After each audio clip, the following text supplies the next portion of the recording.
The City of Pittsburgh, the Pittsburgh Penguins, and the Hill District Community Development Corporation have reached a deal allowing the redevelopment of the Civic Arena site to continue. The redevelopment of the 28-acre site hit a snag after the Hill District CDC appealed the Planning Commission's approval and asked an Allegheny County judge to overturn the ruling. The disagreement came over the amount of affordable housing that would be built on the property.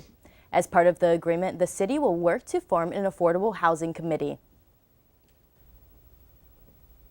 And the shakeups continue at the United States Steel Corporation. The Pittsburgh-based steelmaker announced this week it plans to close 2 coke-making plants in Illinois and Indiana.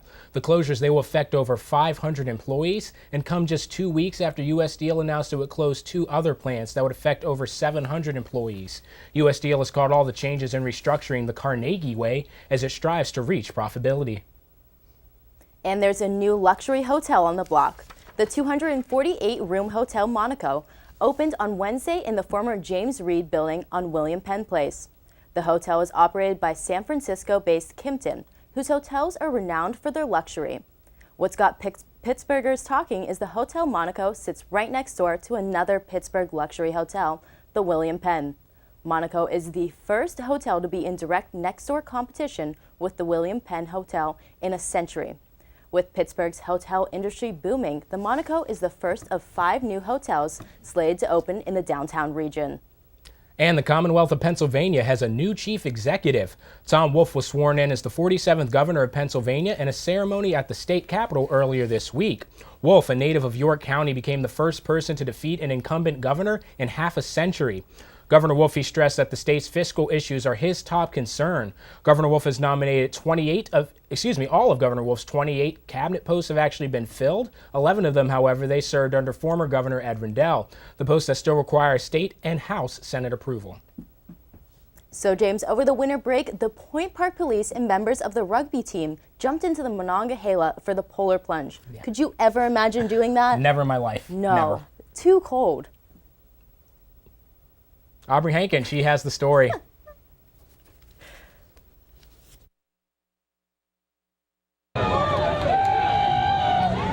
We're here outside Heinz Field for the Pittsburgh Polar Bear Plunge, where all these people behind me are jumping in the freezing Ohio River to raise money and awareness for the Special Olympics. The Pittsburgh Plunge is the largest Special Olympics fundraiser in the state of Pennsylvania. The event has raised over $1 million in its first 4 years alone. This year, over 1,800 participants took the plunge in order to raise money for the cause. This is actually my 3rd year, and my brother's cousin-in-law has special needs, so this is a good cause. We come out for it every year, so it's a lot of fun. It's a rush. It makes you feel alive, so that's why we do it. I've got a chance to meet, his family and extended family and see just what a positive impact this kind of event has on our community, and so I was really excited to do it this year, and we raised a lot of money, which was great. Definitely coming back next year. Each participant must donate a minimum of $50 to take the plunge. The event also hosts an interactive plunge town where free food and activities for the participants is provided. Well, I'm doing the polar plunge today along with some other members of the Point Park University rugby team. We love giving back to the community. It might not have that big of a local impact, but still doing our part, and that's why we enjoy trying to help back in any way that we can. Not only did the Point Park rugby team get involved, but the Point Park Police Department took the plunge as well. Jeffrey Basong, the Assistant Vice President of Public Safety, said that they were able to raise over $2,000 in donations for the cause. The Pittsburgh Polar Bear Plunge continues to be successful in their mission to support the Special Olympics. So that's it for the 2014 Polar Bear Plunge. It's so nice to see all these people caring for such a good cause. I'm going to go inside because it's raining and cold, but reporting for Point News, I'm Aubrey Henkin. Thanks for that, Aubrey. Now the Super Bowl, it is this weekend, and it looks like there's some controversy surrounding it. Josh Krupp, he's here with all of the things. Here's Josh Krupp with your morning sports update. Josh? Yeah, James, there is a little bit of controversy surrounding that game, but we'll hold off on that for a little bit. First of all, what else will we lead off with in this being one of the biggest sports week of the year? It is Super Bowl week, and Glendale, Arizona is all set to host Super Bowl 49 between the New England Patriots and the Seattle Seahawks. Here's everything you need to know to be prepared for this year's big game. This year's Super Bowl matchup features a matchup between two #1 seeds for just the second year in a row and for the 5th time since 1990 when the NFL expanded its playoff system to include 12 teams. Last year, Seattle ran over the Denver Broncos on their way to a 43-8 victory. After winning 3 Super Bowls in 4 years from 2002 to 2005, New England has lost its last 2 Super Bowls, both to the New York Giants. Included in those losses was Super Bowl 42, where the Pats lost to the Giants 17-14. The site? Glendale, Arizona. The last time the Patriots won the Super Bowl was during the Spygate era, where the Pats were disciplined by the NFL for taping opponents' coaching signals. From Spygate now comes Deflategate. The NFL said last week that the Patriots were playing with underinflated balls in their AFC Championship victory over the Indianapolis Colts. The Patriots defeated the Colts, however, 45-7 to advance to the Super Bowl. Now Seattle Seahawks quarterback Russell Wilson can join Patriots quarterback Tom Brady as the only quarterbacks to win 2 Super Bowls in their first 4 seasons. Brady, on the other hand, can match Terry Bradshaw and Joe Montana's record with 4 Super Bowl victories.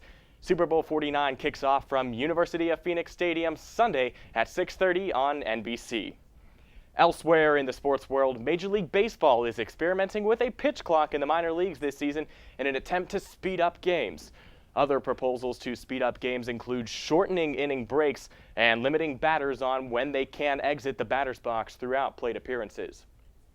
And the Pittsburgh Penguins enter this week 26-12-8 and are only 4-3-3 in their last 10 games.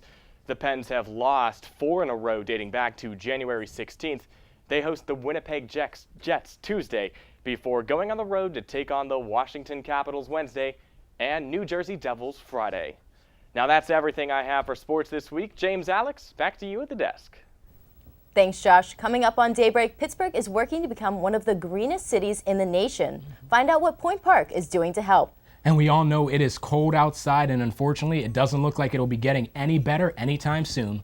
Olivia Fisher, she'll be joining us again with the 7-day outlook.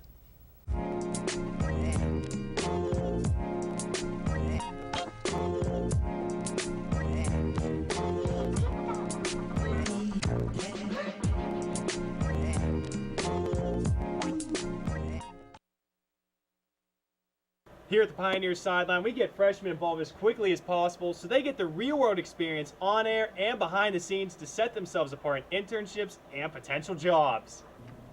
Blaine, where is that video? I needed it in KeyPro like yesterday. All right, I got you, Chris. But I had a quick question for you guys. What do you mean the questions? It's always a question. It's always a...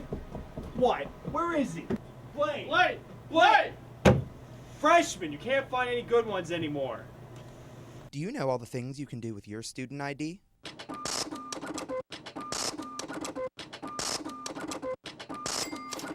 Along with getting discounts to some of the restaurants around campus.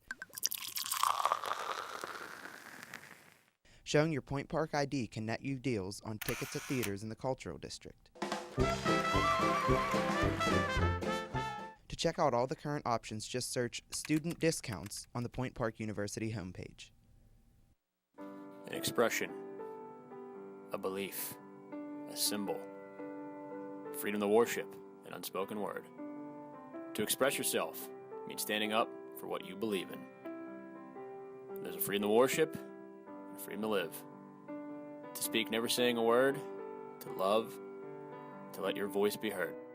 The light of your own path. For more information, visit www.freedomofspeechpsa.org.